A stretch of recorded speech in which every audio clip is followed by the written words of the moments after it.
নামাজের কথা রব্বুল আলামিন মাত্র বলেছেন 82 বার, ওই নামাজের মধ্যে যাকাতের কথা আল্লাহ বলেছেন 32 বার, রোজার কথা ডাইরেক্ট বলেছেন একবার, সাপোর্টিং সহ আরো হলো 2 বার, মোট হলো 3 বার। কোরআনুল কারীমের মধ্যে 540টি রুকু আছে, তার মধ্যে শুধুমাত্র রোজার কথা সূরা বাকারা 23 নম্বর রুকুটার মধ্যেই শুধু বলা আছে, আর কোন রুকুতে বলা নাই।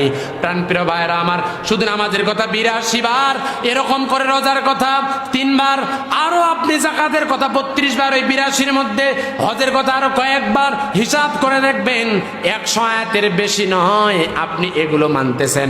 বাকি আয়াতগুলোকে আল্লাহ তাআলা কি বলেছেন কোনোদিন মানার জন্য, জানার জন্য চেষ্টাও করলেন না। আল্লাহ যে কোরআন পাঠিয়েছেন ইসলামী হুকুমত কায়েমের জন্য, দেশটা কোরআন সুন্নাহ দিয়ে পরিচালনা করার জন্য, এই চিন্তা যদি আপনি না করেন, বলেন তো দেখি আপনার উল্টা যদি সমর্থন ওই বাতিল কোরআন বিরোধীদের পক্ষে চলে যায়, জান্নাত না জাহান্নাম? জোরে বলি, কেমন করে শুনেন। আব্দুল্লাহ ইবনে উবাই তো দূরের কথা, বলুন তো দেখি আমাদের পাশে আমাদের কাদিয়ানী ভাইরা আছে না নাই? জোরে বলি, এরা জান্নাতি না জাহান্নামী? কেন? কোরআন গোটা কোরআন না একটা আয়াত, সূরা আযাবের 40 নম্বর আয়াতের একটা আয়াতের কিছু অংশ, খাতামান নাবিয়্যিন, আল্লাহু আকবার, খ আলিফ তা মিম, এই 4টে অক্ষর কাদিয়ানীরা মানে না, যার কারণে সারা বিশ্বের মুসলিমগুলো একমত কাদিয়ানী কাফের, কাদিয়ানী যাবে জাহান্নামের মধ্যে। অথচ এই কাদিয়ানীরা 5 ওয়াক্ত নামাজ পড়ে, রমজান মাসে ওরা রোজা রাখে, দান সদকা করে, পিতামাতার সেবা যত্ন করে। বলুন তো দেখি এগুলো ইসলামের ভালো কাজ না খারাপ কাজ?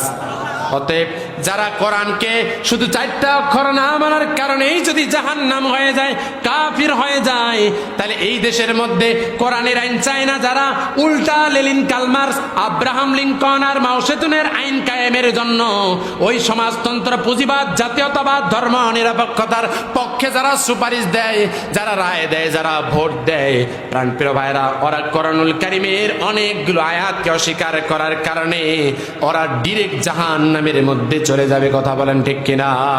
এবার আব্দুল্লাহ ইবনে উবাই ইবনে সুলুল আমার রাসূলের সাথে জামাতের সাথে নামাজ আদায় করেছে, হজ করেছে, উনার সাথে একই সাথে উমরা হজ করেছে, তাহাজ্জুদ নামাজ পর্যন্ত পড়েছে, রমজান মাসে রোজা করেছে, ইতিকাফ করেছে, শুধুমাত্র ইসলামী হুকুমত কোরআনের আইনগুলো কায়েম হোক এটা সে চায় নাই। যার কারণে উহুদের ময়দান থেকে 300 জন সেনানিয়া যখন ভেগে গেছে, মুনাফিকের সর্দার হিসেবে পরিচিতি পেয়ে গেছে। কথা বলেন ঠিক কিনা?